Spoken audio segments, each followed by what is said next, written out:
Bonjour classe. Aujourd'hui, nous allons essayer ensemble de résoudre les exercices que j'avais envoyés la semaine dernière, les exercices basés sur le domaine de définition. Vous savez qu'en ce moment, Haïti traverse un moment extrêmement difficile. Pour nous, l'éducation, c'est fondamental et nous essayons de trouver un moyen pour qu'on puisse travailler parce que votre formation, ça compte vraiment beaucoup pour nous au cours privé. Et aujourd'hui, ce qu'on va faire, ce sont les exercices que j'avais envoyés la semaine dernière. On a 6 fonctions sur le tableau. La première fonction, c'est g de x égale radical de x carré plus 4x moins 5. Et la deuxième fonction, c'est f de x égale à x carré plus 3x moins 4 sur x carré plus 1. La troisième fonction, c'est g de x égale à facteur de x plus 3, facteur de x cube plus 6x carré, moins 3x plus 10, ainsi de suite. Ces fonctions que nous avons sur le tableau là maintenant, nous allons donner le domaine de définition de ces fonctions. Vous savez très bien, avant même de donner le domaine de définition d'une fonction, ce qu'il faut faire, c'est d'identifier la nature ou le type de la fonction.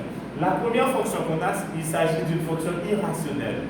Vous savez, à chaque type de fonction, il y a une façon, il y a une méthode permettant de calculer son domaine de définition. Maintenant, on va essayer de résoudre ensemble. On a premièrement g de x égale à radical de x carré plus 4x moins 5. Maintenant, cette fonction, c'est une fonction irrationnelle. Pourquoi on a une fonction polynôme sur un radical? Il y a la présence du radical qui traduit la présence d'une fonction irrationnelle. Vous savez, pour donner le domaine de définition d'une fonction irrationnelle, ce qu'il faut faire, il faut prendre la partie sous le radical, ça doit être supérieur ou égal à 0. Donc, le domaine de g, puisque la fonction c'est g de x, c'est le domaine de g. Si la fonction c'était p de x, ce serait le domaine de p. Si la fonction était f de x, ce serait le domaine de f. Maintenant, le domaine de g existe si et seulement si la partie sous le radical, c'est x carré plus 4x moins 5 supérieur ou égal à 0. Maintenant, on va essayer ensemble de résoudre cette inéquation. Maintenant, on va annuler cette équation. Posons x carré plus 4x moins 5 égale à 0. Cette équation, c'est une équation second degré. Vous savez qu'une équation second degré complète est représentée sur la forme de ax carré plus bx plus c égale à 0. Il y a plusieurs méthodes permettant de résoudre cette équation, mais la méthode générale, c'est la méthode de delta. Nous allons calculer delta. Calcul de delta. De delta. Delta égale à b carré moins 4ac. Maintenant, nous allons identifier dans l'équation quelle est la valeur de a, quelle est la valeur de b, ainsi que la valeur de c. La valeur de a, c'est le coefficient de x exposant 2. La valeur de a ici, c'est 1. Et la valeur de b, c'est 4. Et la valeur de c, c'est moins 5. Donc, on a a égale à 1, b égale à 4 et c égale à moins 5. Maintenant, on va remplacer a, b et c par ces valeurs dans la formule. On aura b carré, c'est 4 au carré, moins 4 par la valeur de a qui est 1, par la valeur de c qui est moins 5. Maintenant, on a delta égale 4 au carré. Vous savez que l'exposant indique combien de fois le nombre se multiplie. On a 4 au carré, c'est-à-dire 4 est multiplié 2 fois. Ça va donner 16, moins 4 par 1, ça donne moins 4, moins 4 par moins 5, ça donne plus 20. Moins par moins plus, 4 par 5, 20. On aura delta égale, maintenant 16 plus 20, ça donne 36. Implique que radical de delta est égal à radical de 36. On aura radical de 36 égale à 6. Vous savez, lorsqu'on est en train de résoudre une équation second degré, si la valeur qu'on trouve pour radical de delta, c'est une valeur positive, c'est-à-dire une valeur qui est supérieure par rapport à 0, on aura deux racines distinctes. Si la valeur qu'on trouve pour delta, c'est une valeur qui est inférieure à 0, une valeur négative, il n'y a pas de solution dans l'ensemble des réels. Maintenant, si la valeur qu'on trouve pour delta, c'est une valeur qui est nulle, est égal à 0, maintenant on aura une racine double, x' égale à x second égale à moins plus sur 2a. C'était un petit rappel. Maintenant, la valeur qu'on trouve pour delta, on est dans quel cas? C'est une valeur qui est supérieure à 0. Puisque cette valeur est supérieure à 0, on aura deux racines distinctes. Maintenant, quelles sont ces deux racines? c'est x prime qui est égal à moins b, moins radical de delta sur 2a, et x second qui est égal à moins b plus radical de delta sur 2a. Maintenant, on va remplacer a et b par ces valeurs. On va avoir x prime égale moins b, c'est moins 4, moins radical de delta, c'était 6, sur 2 par 1. Maintenant, on va avoir x prime égale moins 4, moins 6. Ces deux signes sont mêmes. Quand on a une addition de deux mêmes signes, on fait l'addition, on garde le même signe. Quand on a une addition de deux signes contraires, on fait la soustraction, on garde le signe du plus grand. Dans ce cas-là, on a moins 4, moins 6, ça donne moins 10 sur 2. On va avoir x prime égale à 5. Vous êtes d'accord? Maintenant, il faut trouver x second. Il faut trouver x second. Maintenant, pour trouver x second, on va avoir x second.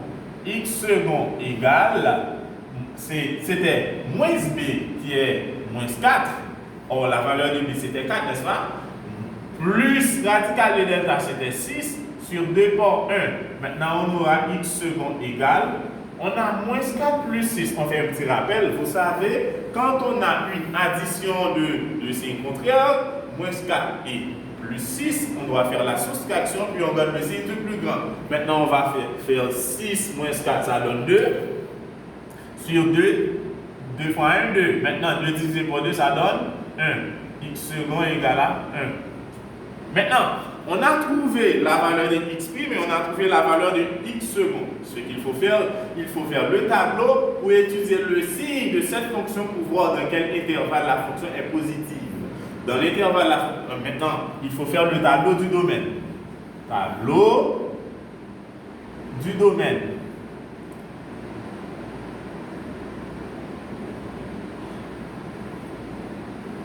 Ok, on va faire ensemble. Vous me suivez? Ok. Maintenant, vous savez, dans ce tableau, il faut ordonner la solution, c'est-à-dire aller du plus petit au plus grand. Ordonner la solution supérieure ou égale à 0. Maintenant, quelles sont les valeurs qu'on avait trouvées? C'était une équation second degré. Vous savez qu'une équation second degré, c'est une équation qui est représentée sur la forme de ax carré plus bx plus c, comme je vous ai dit tantôt. Maintenant, pour représenter une équation second degré dans ce tableau, il faut trouver les deux valeurs de x. Quelles sont les deux valeurs qu'on a trouvées? On a trouvé deux valeurs. Ces deux valeurs, c'était moins 5, pas vrai? On avait moins 5, ok? Excuse-moi. On avait moins 5 et 1. Parmi ces deux valeurs, quelle est la plus petite? La plus petite valeur ici, c'est moins 5. Oui, c'est bien. Maintenant, ces deux valeurs-là annulent la fonction. Maintenant, ici, au milieu, c'est le signe contraire. Bon, ici, vous savez que c'est A, le signe contraire de A au milieu et signe de A à droite.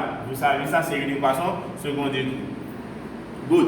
Maintenant, cette fonction qu'on a, elle est positive dans quel intervalle? Nous allons voir ensemble. Dans l'intervalle moins l'infini, moins 5, la fonction est positive.